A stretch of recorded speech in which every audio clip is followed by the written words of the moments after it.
Hola, muy buenas, sed muy bienvenidos y bienvenidas a un nuevo podcast de Educando en Conexión con vosotros y vosotras, ¿veis? Y hoy tengo un invitado muy especial que se va a presentar a sí mismo y no es Jack Pearson. Bienvenido. Bienvenido. Yo soy invitado especial. ¿Me presentas siempre igual?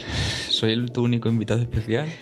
No. ¿O todos tus invitados son especiales? Creo que es como no escuchas el podcast, es lo único que escuchas.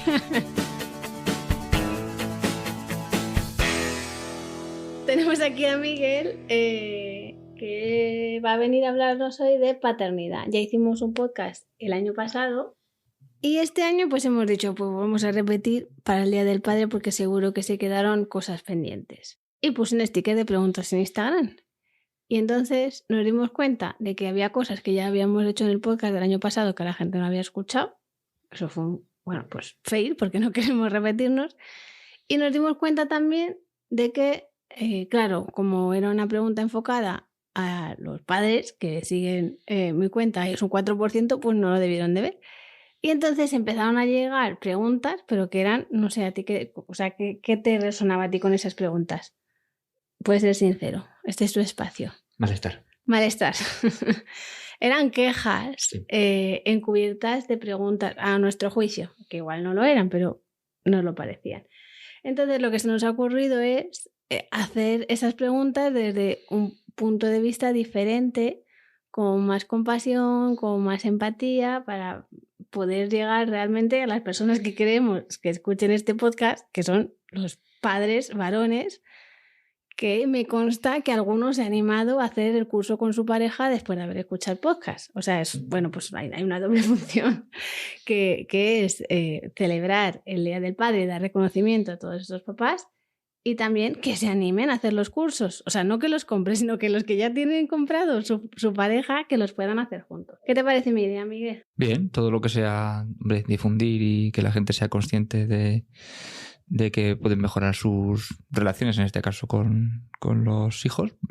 Bien, parece bien, si se puede echar la mano.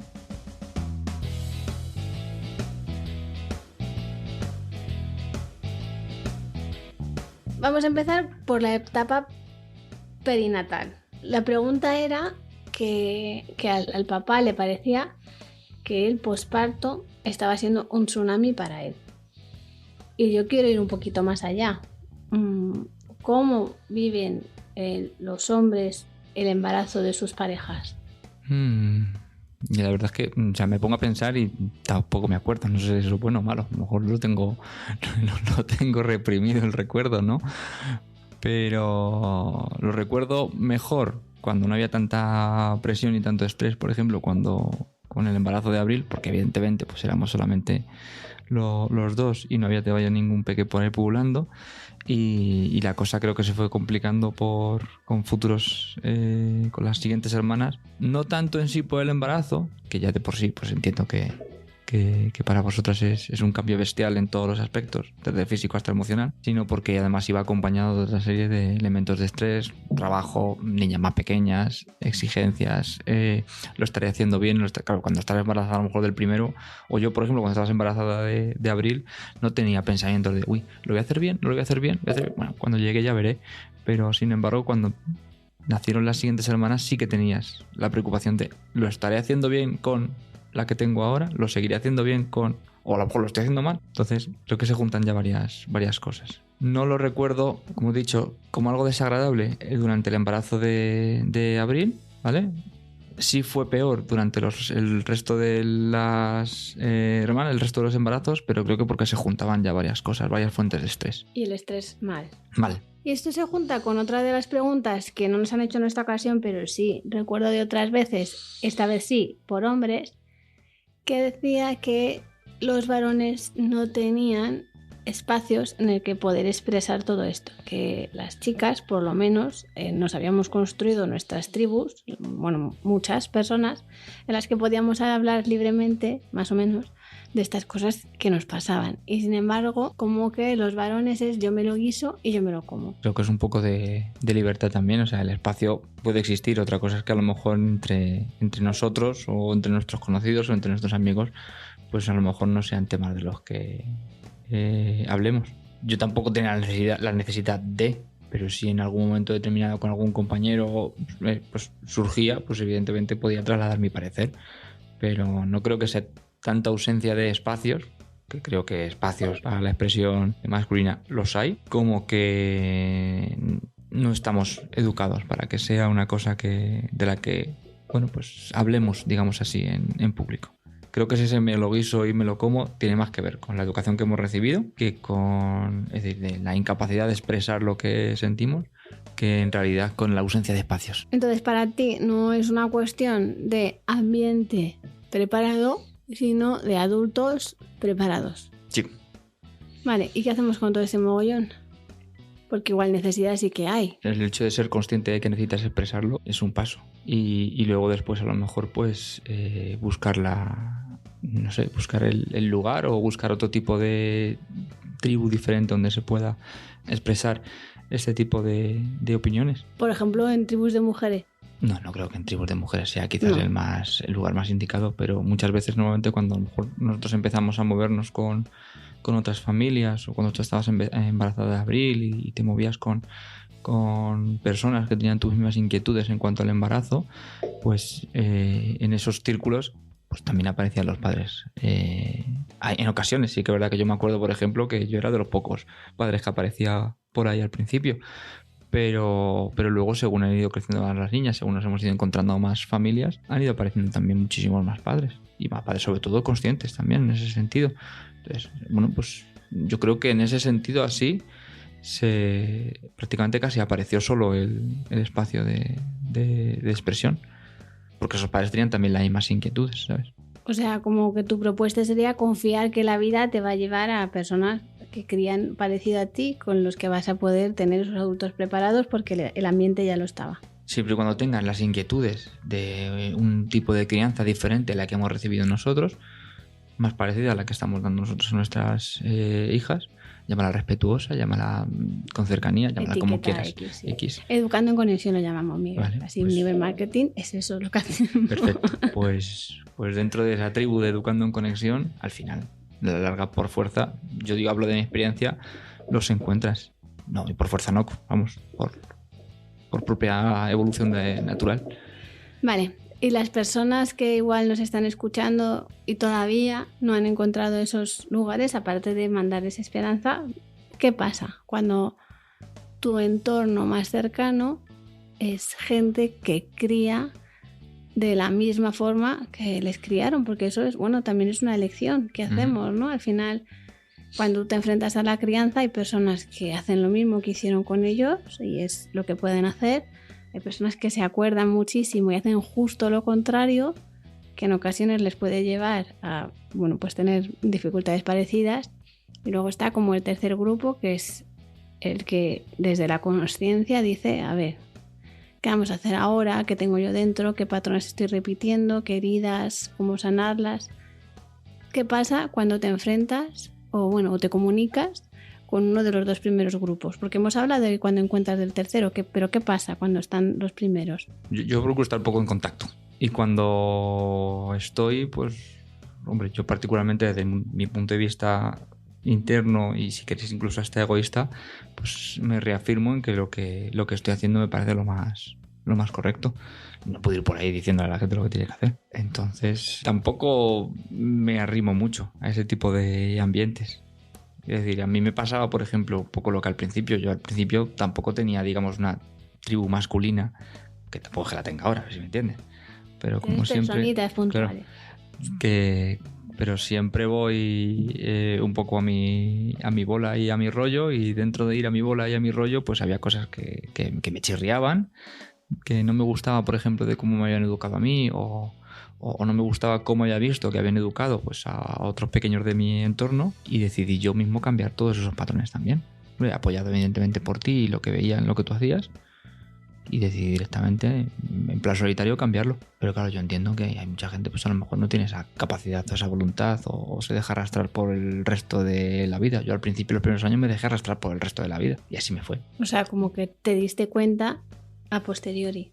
Sí. O sea, que la conciencia no es algo que se tenga así como ya, de repente, ¿no? Es algo que va progresivamente calando. Claro, no, yo había cosas que tenía pequeñitas que me salían de sentido común y para tratarlas desde la conexión y había muchísimas veces que no funcionaba y no funcionó y me tocó luego reparar y empezar a darme cuenta de que era consciente en algunas cosas y potenciar esa consciencia. Y volviendo a la pregunta que nos han hecho, que hemos dado así un pequeño rodeo, pero que me parecía necesario, el puerperio para los padres. Yo tengo que reconocer que con toda sinceridad, que cuando leí la pregunta de para él es un tsunami, o sea, lo primero que me saltó fue con un disparador en plan, pues imagínate para alguien que ha parido un melón y tiene las tetas en carne viva. No sé cómo decirte, ese pensamiento me lo escuché y dije, uy, igual estás un poco enfadada. Y entonces ya te trasladé la pregunta desde la neutralidad. ¿Neutralidad? ¿Qué neutralidad? Te la leí. Vale. Pues es verdad que es difícil. Y yo reconozco que me mantuve con un pelín de distancia, más de la habitual. Claro, a ver, sin que se notara mucho, porque tampoco puede desaparecer. Pero por ejemplo, fueron las primeras. Luego en abril no fue con Emma. Además lo noté sobre todo, porque con Emma luego después más adelante también estaba muy desconectado de ella. Y me tocó otra vez tocó reparar eso. Pero con Abril, evidentemente, al ser la primera, pues creo que estuve muchísimo más cerca de ti y de la chiquilla. Con Vega pude reparar un poquito lo de la lejanía que había tenido contigo y con Emma. Y ya con Lola, en principio, me vinculé prácticamente de principio, igual que me había pasado, por ejemplo, con Abril. Pero no tanto, sobre todo, evidentemente, no sobre todo por el puerperio en sí, sino por la propia presión de que somos una familia grande, estamos trabajando, tienes unas pequeñas que atender, tienes además una madre que hace poco tiempo que ha parido y además tienes un bebé, etcétera, etcétera. Entonces eso va increciendo y es más todo ese ruido de alrededor, o yo lo viví más dañino, todo el ruido de alrededor y el estrés añadido de la vida y la no conciliación que en sí el puerperio. O sea, para ti el puerperio más difícil de los 4, ¿cuál fue? Yo creo que fue el de Emma. ¿El que no estuviste? Sí. Ahí además yo sé que fui ahí el que provocó esa dificultad. Porque luego con Vega también fue complicado. ¿Con Vega fue complicado? No, pero fue complicado no el puerperio, no es lo mismo, sino el ruido de alrededor. La presión de tienes que seguir trabajando, tienes que seguir haciendo estas cosas, tienes unas niñas pequeñas a las que tienes que atender, etcétera, etcétera, etcétera.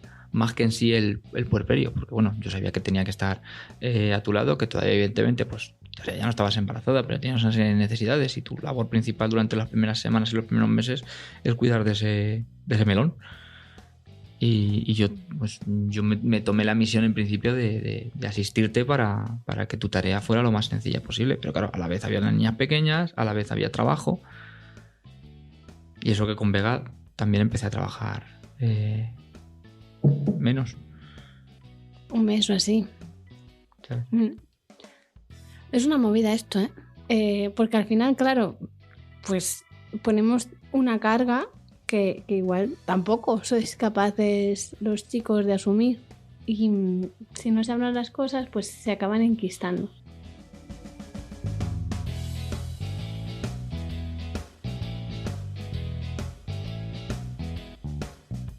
Y de todos los puerperios, ¿cuál es el que te pareció más fácil? El de Abril. A mí a nivel emocional fue el más difícil, claro, porque era la primera vez que tenía un bebé. Y como, yo qué sé, Abril fue una niña bebé complicada. Pero a nivel de cansancio, agotamiento y estrés fue el de Emma. Sí, claro, pero claro, la diferencia fue, por ejemplo, que en el de Abril yo por aquel entonces trabajaba poquito y estaba un montón de horas y yo me acuerdo, por ejemplo, que al principio de los primeros días, las primeras semanas, tú descansabas un montón y claro, todo lo que no descansabas por la noche lo descansabas por el día.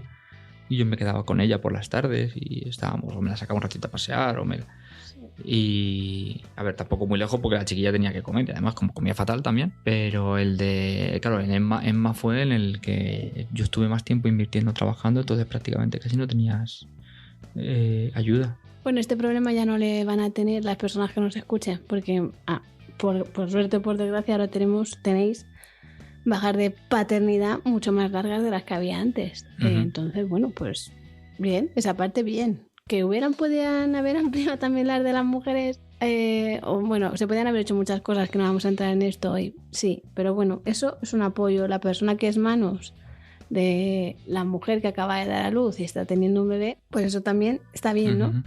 Mi pregunta es que si te quieres evadir, te vas a evadir igual. Entonces, ¿qué estará pasando ahora? Pero el tema es que, o sea, es verdad que es un tsunami emocional.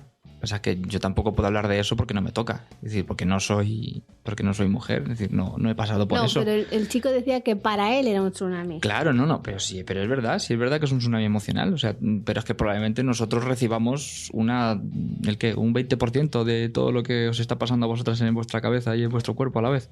Sí, y a lo mejor soy exagerado con el 20%. Claro, es decir, a ver, tampoco quiero coger ahora y decir, no, es que no soy el protagonista yo. Es decir, que yo en todo caso, bueno, claro, que también es verdad la misión que yo me tomé, que cada uno se tome la misión como le dé la gana. Pero... Puedes ser protagonista de tu propio puerperio. Claro, pero yo también tengo la misión de decir, hombre, pues es que es de entenderte y de empatizar en la medida de lo que yo pueda empatizar sin haber vivido eso directamente. Me refiero en mis propias carnes. Es decir, bueno, pues evidentemente no me lo voy a tomar como algo personal. Tengo que entender que estás cansada, tengo que entender que ha sido un desgaste físico, un desgaste emocional, que lo está siendo y que lo va a ser en los próximos meses y que no es un desgaste emocional que venga de la noche a la mañana, que esto no es coger solamente es el parto y ya está, es que es todo el embarazo, desde el minuto 1. Entonces, bueno, pues no me lo tomé para nada personal y si tenía un huequecillo para tomarme esos micro ratos, pues me los tomaba, ¿no? Yo, por ejemplo, muchas veces, pues al principio, pues con Abril, pues me los tomaba en el trabajo y muchas veces al trabajo iba a descansar. Yo también iba al trabajo a descansar antes de ser autónomo. Al trabajo iba a descansar y luego ya volvía a casa y bueno, venga, pues sí, venías cansado del trabajo, pero venías con la cabeza libre de no haber estado todo el día, pues, vamos a decir, acompañando ese tsunami. O sea, necesitabas un espacio para poder recuperar tu energía, para poder seguir acompañando el tsunami. Sí, claro, pero igual que en la crianza. Como que tienes dos tsunamis, el tsunami del puerperio ajeno y el del puerperio tuyo. Yo no lo viví como un tsunami para mí. Para ti no fue un tsunami. No. Tú ibas ahí con tu barquita de remos, tiqui, tiqui, tiqui. Y lo que tardó. Ya, ¿no? Por eso es lo que te digo, que el problema principal lo vi más en el ruido exterior que en sí en interior. Que el ruido exterior es un coñazo, pero bueno, como yo siempre he ido mi bola a todas partes, pues ya me daba igual. Otra pregunta era los primeros meses del bebé, cuando el bebé solo quiere mamá, y claro, pues muchos padres se sienten un poco como rechazados. ¿Qué pasa? Naturaleza. Biología. Biología, naturaleza, llámalo genética, llámalo X. Y es que es vuestra cría. Y estés siguiendo con esa vinculación que ha empezado cuando estaba en el vientre. Y a nosotros nos toca vincularnos, pero nos toca a lo mejor vincularnos, pues evidentemente de otra forma, de otra manera. Y aprovechar los microespacios. Pero la cría lo que necesita principalmente para su sustento, nos guste más o nos guste menos, esa es su madre. Pero por propia biología, bueno, otra cosa, ¿sabes? La necesita para determinadas funciones. Claro. Hay otras funciones que sí que hacéis. Yo le puedo dar calor, le puedo dar cariño, la puedo mecer para que se duerma, me la puedo llevar de paseo, pero eso es un porcentaje del tiempo. ¿Cuánto puede ser? ¿40% con respecto al 60% de lo que os puede necesitar a vosotras? Y 20-80. Perfecto, pues ya está, lo dices tú. 20-80, pues 20-80, perfecto. Yo tengo claro que eso cambia con el paso del tiempo. Sí, que ahora mamá y papá son iguales. Es que si ya me lo empiezo a tomar personal, cuando tiene 2 semanas, me empiezo a tomar personal, que es que no quiere estar conmigo, pues entonces cuando tenga 18 años, o vamos a poner cuando tenga 13 años en plena pubertad, pues ya si ya me he tomado personal lo uno, ya no te digo cómo me lo voy a tener que tomar. Entonces, hombre, evidentemente es una cosa que tenemos que entender nosotros como padres. Padres me refiero a hombres. Bueno, hombres, o hombres no, solamente, o sea, la parte progenitora que no ha tenido esa vinculación o que no está teniendo esa vinculación con el parto. Ese es otro tipo de parejas, ¿vale? O, por ejemplo, pensando en adopciones, que ahí, por ejemplo, es un poquito más complicado incluso para ambas partes, entiendo. sobre todo si son mucho más pequeños. Pero vamos, en el caso que no es nuestro, que es en el que yo puedo hablar por experiencia propia, que todo llega al final. Y si está suponiendo muchísimo dolor, esa sensación de sobro o me siento rechazado, ¿qué pasa? ¿Tú qué le dirías a esa persona desde la compasión y desde el amor incondicional? Yo lo primero que lo expresara, y se lo expresara a la pareja, evidentemente sin ningún tipo de juicio. Es decir, que entrenara el mensaje un par de veces antes. Y que fuera siempre desde el yo y desde el sentimiento. En plan Taxi Driver, ¿no? Como que en plan Taxi Driver. Que se sienta ahí, se pone ahí delante del espejo. Claro, sí, que lo entrene. Y cuando... Incluso que lo escriba. Y cuando vea que entrenando el mensaje no se puede apreciar ningún tipo de juicio en ese mensaje, porque a lo mejor estás tan tocado que sin querer pues vas a proyectarlo en la otra persona. Y la otra persona evidentemente no está tampoco para... no pensar en ese momento. Claro, entonces, y decir, oye, pues me siento un poco abrumado, o me siento un poco triste, o me gusta, o por ejemplo, incluso algo más positivo es me gustaría estar más cerca. Que sé, oye, ¿te importaría que esté aquí mientras estás dándole el pecho? Y le puedo bañar yo, o mientras estás bañándole y puedes estar acariciando, puedes estar haciendo un montón de cosas con el bebé. Yo le hacía un montón de monerías cuando estaba, por ejemplo, comiendo. Pero claro, evidentemente eso te lo tenía que preguntar a ti, porque eras tú la que estabas en ese momento. Y evidentemente si veía que cierto signo de incomodidad en alguna de las bebés, pues automáticamente nada, la daba esa caricia y me marchaba. Pero hay más cosas que se pueden hacer. Hay más cosas que se pueden hacer. Yo me la ponía en la mochila y me la llevaba a la calle. Y limpiar los baños, que el otro día lo decía no sé quién. Limpiar los baños sí, pero... alivia el tsunami, ¿eh? Sí, pero estamos hablando de que se siente rechazado por el bebé. O sea, eso... Ya.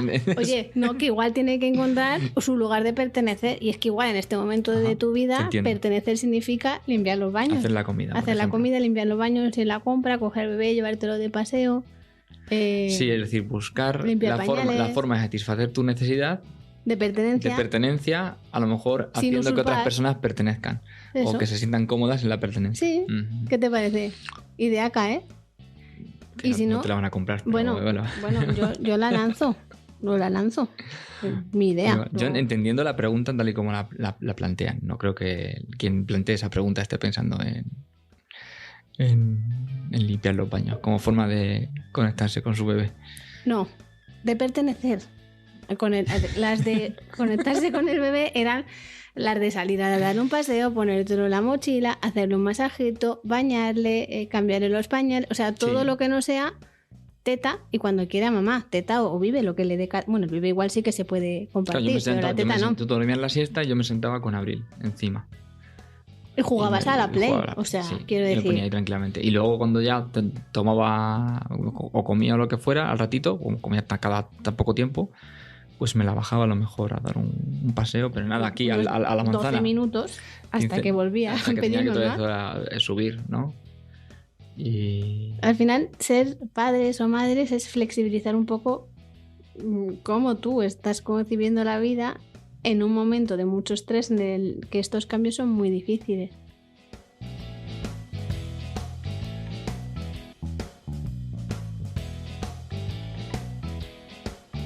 El puerperio dura 19 días y 500 noches.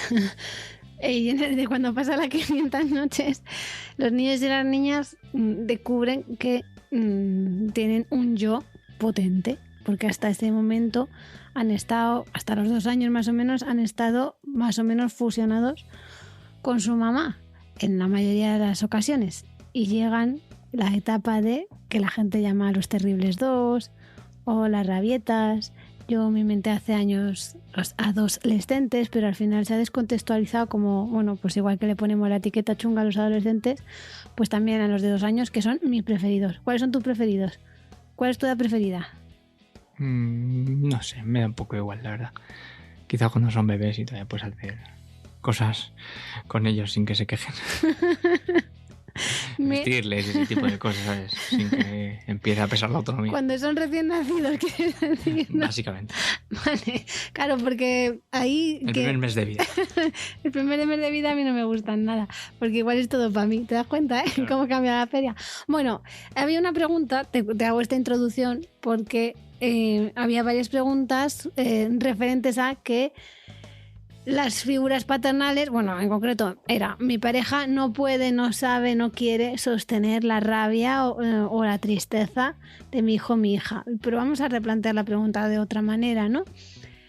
¿Cómo se puede sentir una persona, tenga el sexo que tenga, cuando no es capaz de sostener la emoción de su hijo, que es legítima?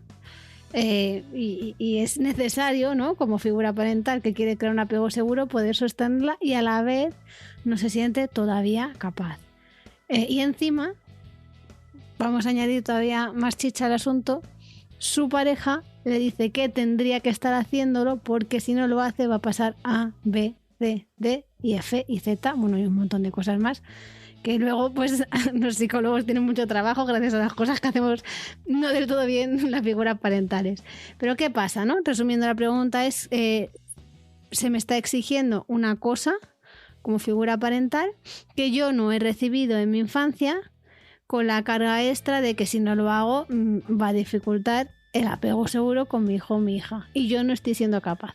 Porque es que además, bueno, pues nos hemos criado en un heteropatriarcado y a mí como hombre, como figura parental masculina, no me han enseñado, no he tenido referencias de cómo sucede esto.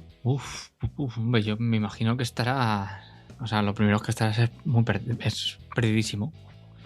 Y dentro de estar perdido, pero como si estuvieras en la jungla además, la frustración de ver que no puedes hacer...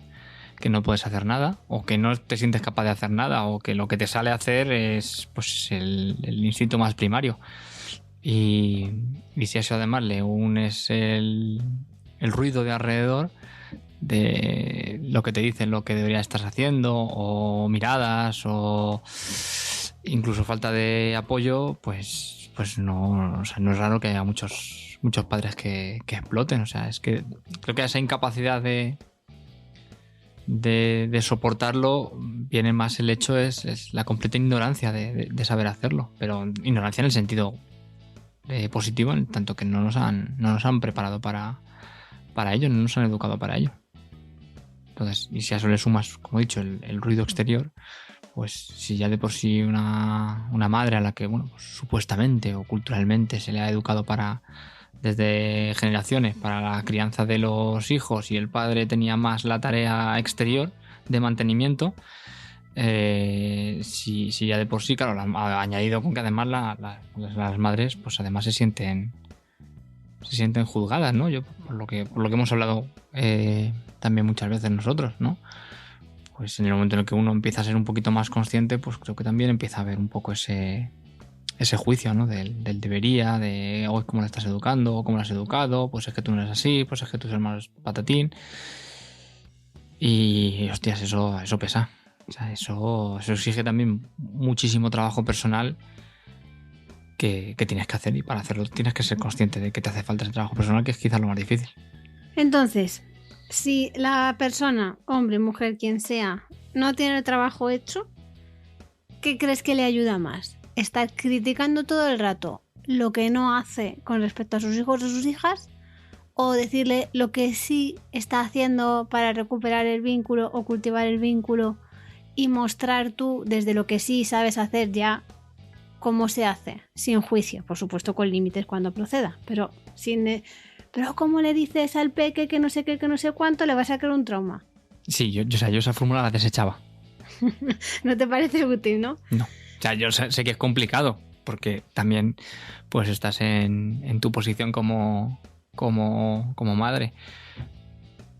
Y creo que sí, que esa fórmula no tiene tampoco mucho sentido para lo que quieras construir, porque lo más probable es que si estamos dando una situación de estrés, pues automáticamente en esa situación de estrés lo que hará el papá es cerrarse, apartarse, sentirse criticado y no avanzar. A lo mejor probablemente bloquearse en el mejor de los casos. Lucha, huida o quedarse paralizado. Esto es así, tengas el sexo que tengas, Y es así. Entonces, si queremos realmente ayudar a nuestro peque, pues lo que nos toca es primero colaborar entre nosotros y que exista una comunicación. Hay veces que me dicen, jo, es que tú tienes mucha suerte porque tu pareja y tú vais en el mismo sentido. Y yo digo siempre, sí, es lo único que estamos de acuerdo. No estamos de acuerdo en nada más en la vida, solo en la educación de las niñas. Esto es muy fácil para muchas cosas, pero muy difícil para todo lo demás. Y en lo que no estamos de acuerdo, lo que tenemos claro es que la única forma es ponernos de acuerdo, llegar a opciones de consenso e intentar que las necesidades de los dos estén siendo respetadas. Y para eso es importante conocer cómo funciona la mente, el estilo de vida de la otra persona, cuáles son, bueno, pues sus dificultades, también sus fortalezas, y también hacerte cargo de las tuyas y de que muchas veces tu percepción no es 100% nunca, o sea, no es una mentira que te estás contando. Pero vamos a contarnos mentiras diferentes para ir más en consonancia. ¿Cómo ves tú esto? Porque una de las preguntas era, ¿te hubieras casado? Bueno, no, casado no. ¿Tú podrías tener una pareja que no creyera en, bueno, decían la disciplina positiva, pero de nuevo en la educación y conexión, vamos a decir? Yo pienso que te daría igual. La verdad es que no lo sé, porque claro, primero tienes que... O sea, cambia mucho la pareja sin hijos a la pareja con hijos. Y cuando llevas a lo mejor 6 años, ¿qué haces con ese vínculo de pareja? Si, por ejemplo, una de dos, o no, bueno, si no quiere tener hijos, no sé, nunca me lo he planteado. Pero, hombre, si el tema es la diferencia de crianza, no sabría cómo hacerlo sin al final imponer la visión que yo considero más correcta, porque no deja de ser una visión personal. O sea, tú lo que me estás diciendo es que con tu forma de ser lo que harías hubiera sido imponer la educación en conexión en esta casa y los demás nos hubiéramos tenido que adaptar, ¿no? No, diciendo que no sé lo que hubiera hecho porque no, o sea, porque ese tipo de cosas tampoco creo que se puedan imponer, pero y no deja de ser una verdad a medias, no deja de ser una verdad personal. Y si no hubieras sido así, ¿cómo hubieras llegado a acuerdos de consenso? A mí que me cuesta mucho cuando creo que las cosas son correctas como las pienso yo, me cuesta mucho. Hemos tocado hueso aquí con esta pregunta, ¿eh? Menos mal que normalmente me da igual y que en ese sentido no tenemos problemas, ¿sabes? Pero no lo sé, la verdad es que no lo sé. Bueno, lo dejamos para el próximo podcast en el que Miguel haga una imaginación de cómo lo haces en el cole, las cosas como son, cómo tu forma de entender la educación la llevas al colegio cuando pues los demás no comparten tu visión. ¿Vas por ahí convenciendo? No,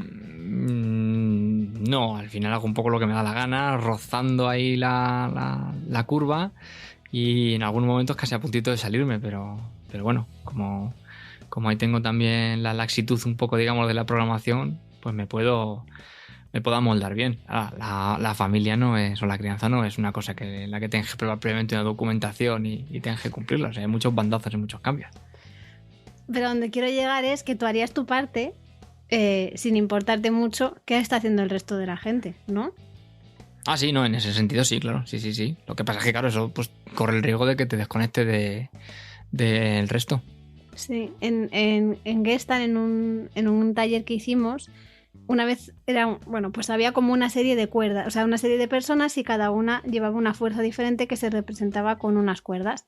Y entonces se veía como muchas veces, por dificultades en la crianza, esas cuerdas se acababan rompiendo. Era más bien, si sigues así con esta dirección y esta fuerza a la que vas, en vez de llegar a un consenso y a un término medio, la pareja se va a destruir porque no estás llegando a un consenso.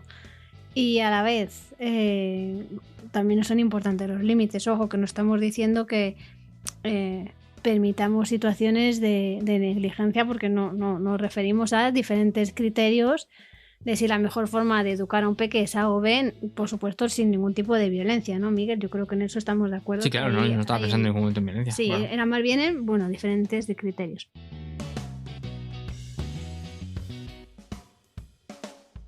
Había otra pregunta que era, ¿te cuesta sostener algunas emociones en las niñas más que a mí? Creo que no. O sea, en líneas generales me cuesta más sostener tus emociones. Y de las chiquillas, creo que no. Si acaso, a lo mejor, en algunos momentos el enfado. O sea, me cuesta más sostenerlo cuando es una cosa que he podido provocar yo. Cuando se entremezcla con tu culpa. Claro, cuando he sido yo el responsable porque he hecho algo que evidentemente pues las ha podido molestar, las ha podido hacer daño, o había llegado a un acuerdo con ellas y en último momento lo he tenido que cambiar pues porque ha surgido otro inconveniente. Eso quizás me cuesta un poquito más el tenerlo que soportar, pero es ya más cosa de mi culpa que del sentimiento que tienen las chiquillas. O sea que en general yo creo que no, yo creo que su sentimiento lo llevo bastante bien. Quizás hace unos años peor que ahora, que también es verdad que la conexión que tengo ahora con ellas es muchísimo más fuerte que la que tenía hace a lo mejor 3 o 4 años. O sea que es una cuestión de práctica y de currárselo y de pico y pala y también de mirar mucho hacia adentro. Sí, y todos los días además. Todos los días. Yo diría que en general a ti te sale más natural y que yo me esfuerzo más. Y por eso igual parece que me sale mejor, pero a mí me cuesta más esfuerzo que a ti. No sé qué pensabas tú de eso. No sé, puede ser. No sé. Otra pregunta era que si los hombres tenéis la culpa igual de integrada. Aquí no podemos responder por todos los hombres, pero podemos responder por ti, o puede responder por ti. ¿Pero la culpa en qué sentido? La culpa de, yo qué sé, he hecho esto y entonces a mi peque le va a pasar esto, o no me voy de viaje porque entonces va a llorar, o no sé si volver al trabajo porque entonces va a pasar tal, o bueno, es que en general, o sea, si eres una mujer madre, cada cosa que le pasa a tu peque es culpa tuya. Sin embargo, pues no, pues todo lo bueno que le pase a tus peques, pues igual es gracias a su papá. Que, o sea, esto ya lo hemos hablado en alguna ocasión. Que tú vas con la lengua afuera a llevar a las niñas al médico y es como padrazo. Me pasa a mí, es como esta mujer se podía haber organizado para llegar a la hora. No claro, sé... sí, te entiendo. Hombre, yo creo que si son cosas, por ejemplo, ineludibles, no me cuesta tanto. O sea, lo sobrellevo perfectamente. Oye, pues es que me tengo que levantar para irme a trabajar y se ha quedado Vega o Lola se han quedado de mala leche porque querían estar un ratito conmigo, pero no les ha dado el tiempo suficiente, o el tiempo que he estado con ellas antes de irme a trabajar no ha sido suficiente, por ejemplo. O me he tenido que llevar a alguna hermana a alguna extraescolar y lo mismo, y se han quedado las pequeñas un poco fastidiadas porque les he dicho que, hombre, chicas, no os llevo porque es tarde, que luego os dormís, que si no luego a ver quién es el majo que os acuesta. Entonces, ahí los sobrellevo mejor, no tengo ningún problema. Me cuesta más si es algo que quiero hacer, por ejemplo, para mí. O si queremos salir tú y yo un ratillo a que note un poco el aire, o hacer una pequeña excursioncilla, o quiero salir yo un momento, pues lo mismo, yo solo también a que me dé el aire para tomarme un ratito yo de autocuidado. Ahí lo llevo peor. Ahí sí que la culpa me da por pensar, ya es que te necesitan y su necesidad está, al ser ellas pequeñas, tu necesidad tiene que estar un poquito en un segundo grado. Pues es una cosa que yo sé que yo me tengo que trabajar y que cada vez también lo llevo mejor. Y luego, en cuanto a cosas del entorno que me puedan, entre comillas, sentir culpable o criticado por, yo qué sé, pues por llegar tarde a algún sitio que tenía con las chiquillas o lo que sea, no, la verdad es que creo que no. O sea, es más, pues, sobre todo ya por el hecho de simplemente yo que tarde pues teníamos un compromiso y teníamos que cumplirlo, ¿sabes? Pero tampoco me martirizo. Bueno, era un ejemplo, ¿no? Sí, pero vamos, que tampoco me martirizo, o sea que... En general, yo creo que como nos han educado las mismas madres, bueno, y padres que a veces aparecían, la culpa está presente en todos. Lo que pasa es que las mujeres tenemos una carga extra, que es la cultura y la sociedad, que nos pone todavía más encima. Pero yo creo que la culpa está en todos. Ah, sí, otra cosa, ¿cómo te importa? Es que hay veces que me importa 3 pijos. Sí, pero también hay otra parte, ¿no? La parte de me siento tan culpable que no puedo sostener todo esto y lo que hago es lanzarlo contra, en plan bola de fuego de cuando jugábamos al Super Mario. ¿Cómo era ese que lanzaba bola, que era una flor, ¿te acuerdas? Sí. Eso también pasa. Pero también pasa, tengas el sexo que tengas, ¿no? Y pasa la situación, no hace falta que sea la crianza, cualquier momento. Sí. Cuando no te puedes hacer cargo... Estamos hechos para meter puñaladas desde ese punto de vista. Pero por otro lado hay también otra tendencia que es a la de evadirme, ¿no? Porque había varias preguntas, como que el padre...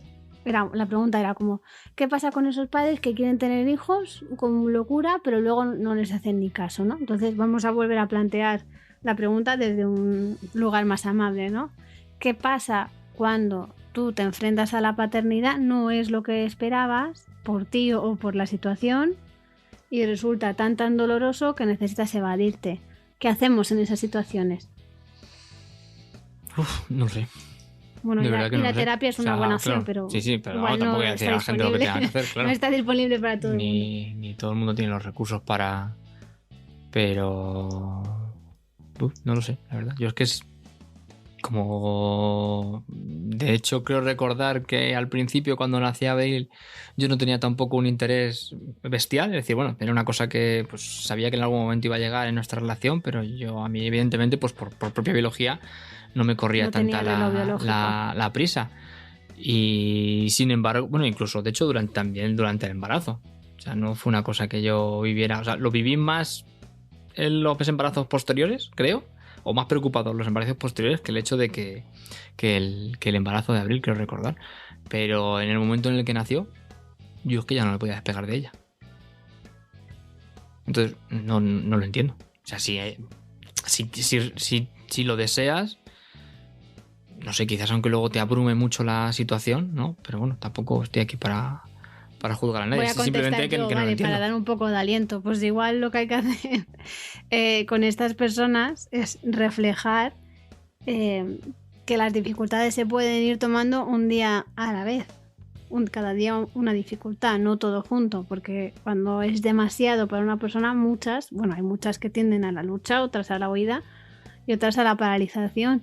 Y entonces igual lo que está pasando en esto, que esta persona no puede sostener lo que significa ser padre, que es muy difícil, las cosas como son. Hombre, sí, claro, sí. Y es que no estamos entrenados ánimo, para ello. Claro, vamos a darle, dentro de que no sabemos nada por una pregunta de sticker de estas personas, claro. Pero sí que es verdad que es muy común, hay muchas formas de evadirse, desde los videojuegos hasta las drogas más o menos legales, hasta el trabajo, la adicción al trabajo también está ahí, o sea, la adicción al móvil, o sea, hay muchas formas de evadirse. Sí, claro, sin meterla, o sea, retirando lo que ha podido parecer una puñalada, que no lo era.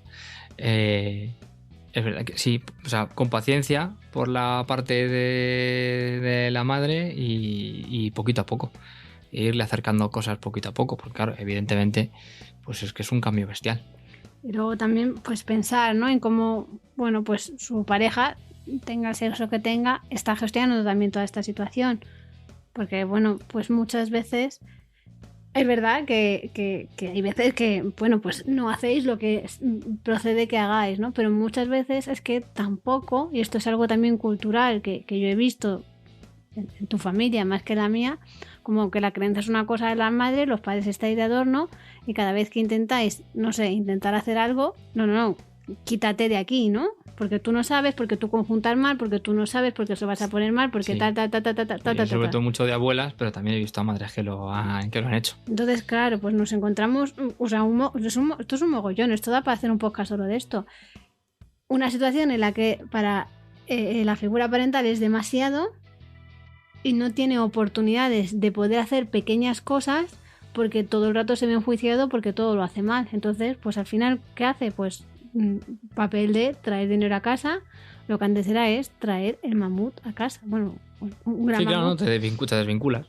Y al final eso se hace la pelota más gorda y luego pues te das cuenta, pues no sé, 30 años después, cuando ya la solución no es tan fácil, que si te das cuenta 3 meses después.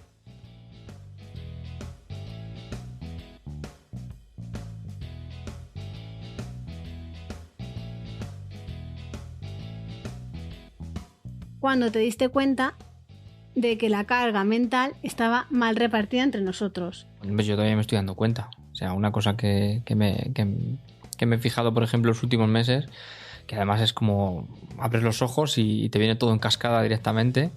Lo que podías haber hecho y no hiciste, además que yo soy muchas veces de machacar por ese tipo de cosas. Es un fustigador. Sí. Hemos entrado ya en horario nocturno. O sea, ya no solamente el hecho del reparto de las tareas, sino tener constantemente en la cabeza las cosas que hay que hacer y que cada día que pasa, pues me doy cuenta de que el camino que he recorrido es muy pequeño y que todavía me queda mucho.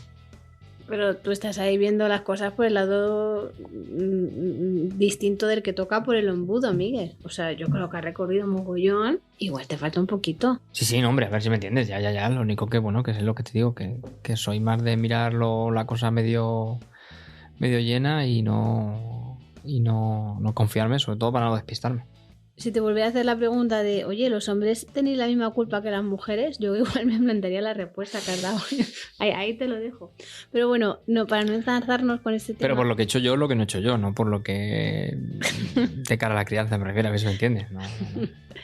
Para no enzarzarnos con este tema, hay otro que estaba muy relacionado, que era el de el dinero versus los cuidados. Si cuidas, no hay dinero. Exacto. Y si estás ganando dinero, no tienes tiempo para cuidar. Y esta persona que nos escribía, que era un chico, decía que claro, que él, o sea, de forma racional, lo entendía perfectamente, ¿no? Que los cuidados no se remuneran, pero es lo más valioso que tenemos. Pero que, o sea, bajar eso al cuerpo le estaba costando la misma vida. Porque se enfadaba consigo mismo por incluso tener ese pensamiento cuando se pillaba a sí mismo diciendo tengo que trabajar en vez de tengo que estar cuidando.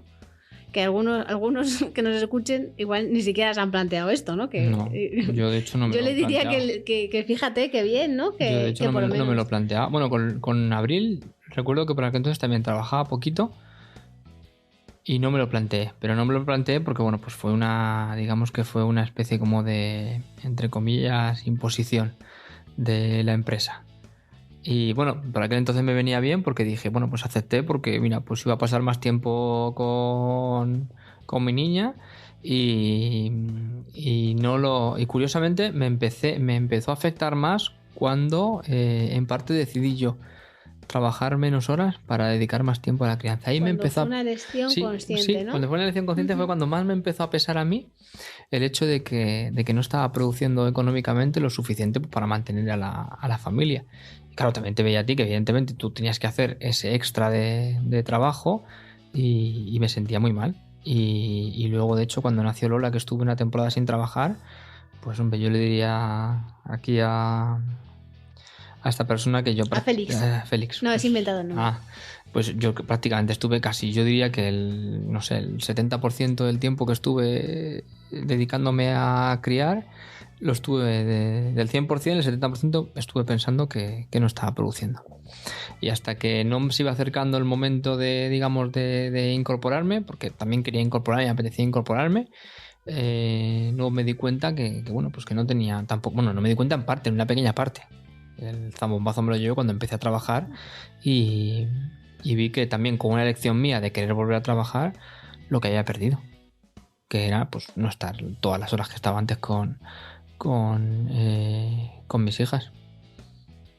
O sea, un poco en respuesta a estas dos preguntas es que todavía estás aprendiendo y que las personas que se lo estén planteando no están solas, que va a costar. Esto es un cambio generacional muy importante. No, y a partir de ensayo y error ahora me di cuenta de que yo creo que si volviera a lo mejor a dejar de trabajar, creo que me plantearía menos. O sea, quieres decir dejar de trabajar de forma remunerada. Claro, dejar de trabajar. Cuando digo trabajar me refiero a, a producir económicamente de cara a pero eso Hacienda. Voy. O sea, ¿me vas a decir que el trabajo de criar hijas y gestionar una casa no es trabajo, aunque no esté remunerado? No, yo en el trabajo descanso. Por eso tienes un horario de entrada de fin, como mucho te traes algunos exámenes para corregir a casa y preparar 4 clases. Pero hostia, pero sí, pero es muy cansado. Yo descanso. O sea, yo cuando tengo ahí un par de horas libres y me pongo ahí a trabajar tranquilamente a tomar el café, o sea, eso es un lujo. Pero es verdad que creo que sí, creo que volvería a casa y me plantearía menos. O sea, aquí dejo la parte de que eso es imposible, creo. O sea, no porque ya sé lo que es y ya me han educado como me han educado y es complicado cambiar esos patrones. Y creo que me lo plantearía menos. El hecho de que estoy trabajando en otra cosa diferente con la que no estoy generando ningún tipo de ingreso económico, pero estoy haciendo otra cosa, estoy haciendo otro tipo de inversión. Inversión en cuidados, ¿no? Claro. Que al final es lo que toca. Bueno, igual para otro podcast dejamos la absurda incomprensión de cuando has cogido reducciones de jornada, permisos y todas esas cosas, eso lo dejamos para otro momento. Pero yo creo que peor visto que sí, cuando... pero por ejemplo yo cuando volví al trabajo y se lo comenté a los alumnos, claro, pues me encontré con muchos alumnos que no me conocían y se pensaba que yo era nuevo en el trabajo. Y digo, no, si yo llevo aquí casi más años que las puertas, bueno, sí puedo decir más años que las puertas porque hice una reforma, cambié las puertas, llevo más años que las puertas. Digo, llevo aquí más años que las puertas, lo que pasa es que estos últimos meses he estado dedicándome a la crianza de mis hijas y cuidando a mis hijas. y se sorprendieron para bien y vamos, que les pareció genial. Te aplaudieron, incluso me contaste. aplaudieron. Incluso me aplaudieron el hecho de que, joder, pues mira, porque esas cosas evidentemente ellos en casa pues entiendo que no las ven, o en menor medida. O si lo ven es porque pues alguno de los padres, pues por desgracia, pues a lo mejor se ha podido quedar sin trabajo, ¿no? Y se dedica a ello. Pero no una elección. Pero no lo ven como una elección que haya tomado uno libremente y conscientemente decir, no, me voy a quedar. Sí. Pero fíjate que me parece como un ejemplo muy potente de en un momento de su vida que están creando referentes del género masculino, los chicos en concreto, que vieran que alguien hizo algo contrario a lo mainstream, ¿no? Que igual dentro de 20 años, cuando ellos tengan un bebé, igual cuando se vean en esa disyuntiva de, oye, me cojo una reducción de jornada o no me la cojo, o todo eso, que igual se acuerdan, oye, ese profe con barba... Soy hipster. Y se acuerdan, o sea, como yo creo que has sembrado una semilla muy potente. Y me parece importante y te doy todo mi reconocimiento, que sé que es muy difícil, todo.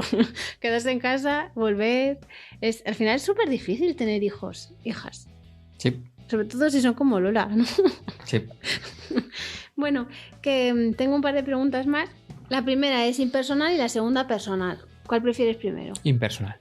Vale. Vamos con la exposición controlada. ¿Qué pasa cuando una parte de la pareja cría de cierta forma y otra parte de la pareja cría de forma distinta? En este caso que nos preguntaba la persona es que ella, pues intentaba educar en conexión, trademark, y sin embargo su pareja pues lo había hecho como lo estaban haciendo, ¿no? Y que porque el niño le preguntaba que por qué papá es así. Hombre, es así porque le han educado así. No es tan difícil desprenderse de eso. O sea, hay que tener una conciencia muy fuerte, ¿no? Para romper todos esos lazos y deshacerte el peso de la mochila y hacerlo de otra forma completamente diferente. O sea, eso no es automático. Bueno, puede que sí, que en algunos casos sea automático.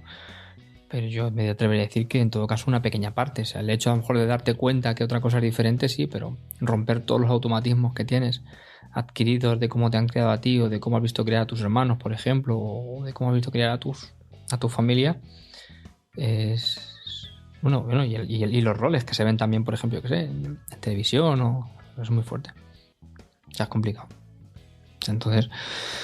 pues es empatía, acompañar y decirle pues eso, que papá está haciendo lo que puede y que poco a poco pues probablemente irá evolucionando.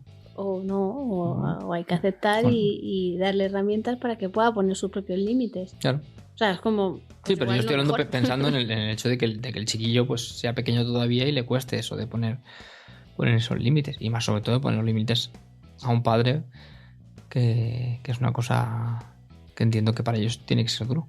Es duro, sí, pero o sea, no podemos cambiar todo a todas las personas, pero sí podemos ayudar a los niños a validar, escucha activa, dar reflejo, mostrarles cómo se comunican las necesidades. Si le vemos que está así como un poco mal mohíno, le puedes decir, oye, esto que te ha dicho papá ahora no te ha gustado, por favor, ve y díselo.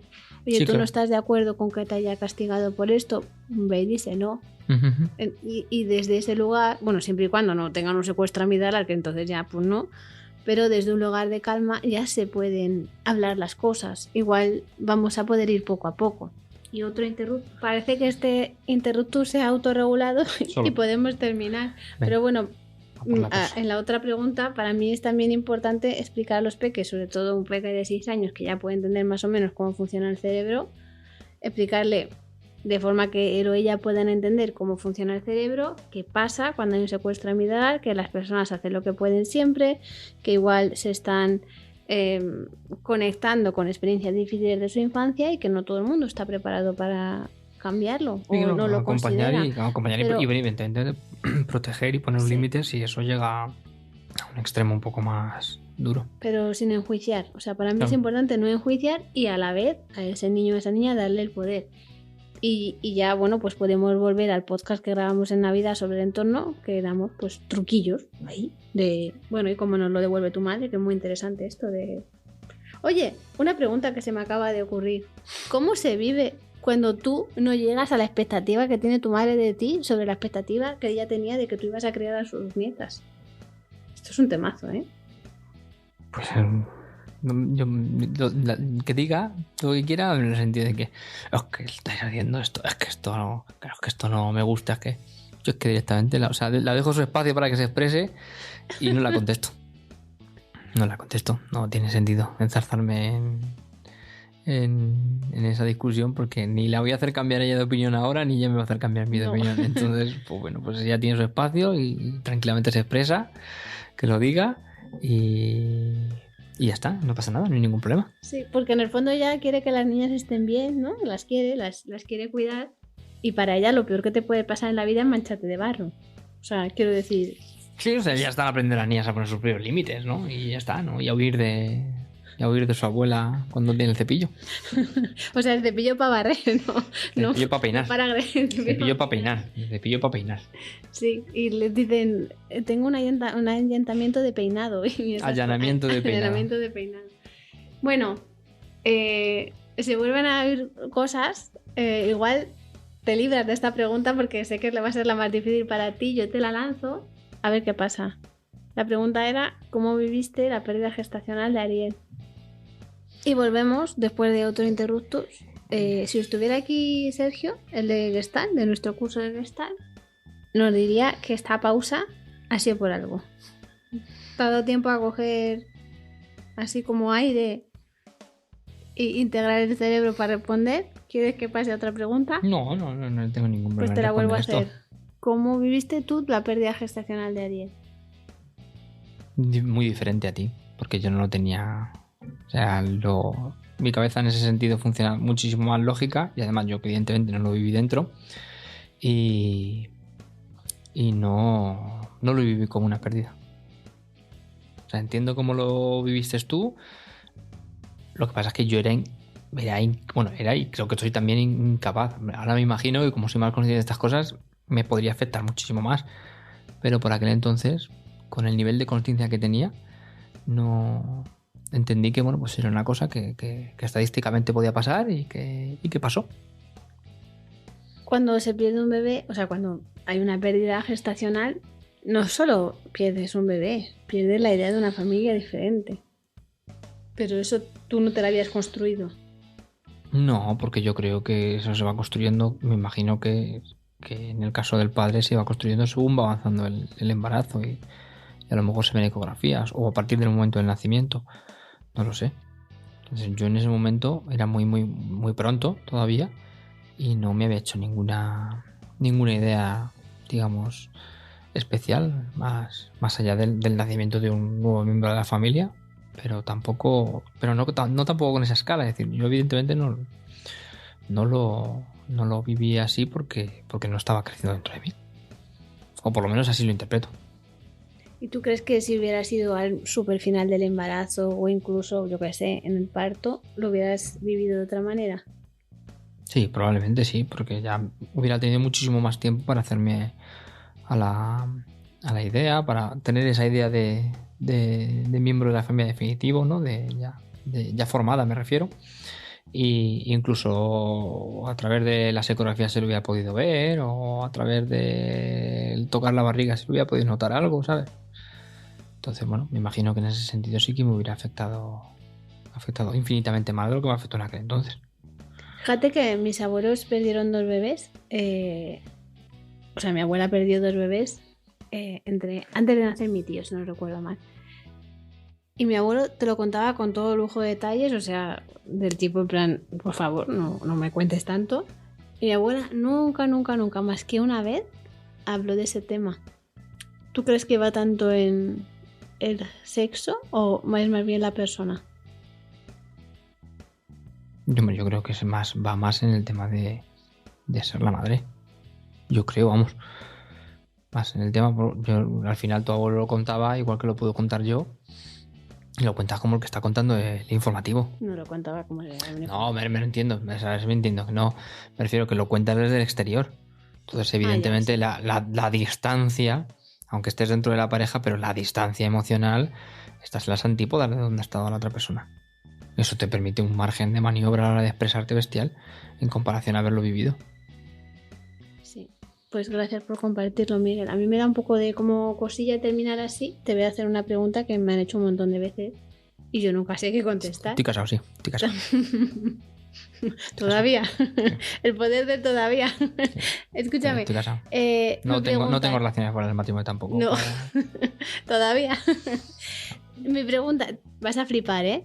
Que cómo te convencí para tener hijas. Yo cada vez que me lo preguntan, yo no sé. Yo la única vez que te convencí fue para Abril, luego las demás... No, para Emma. ¿Para Emma y para Abril? Sí. Para Abril.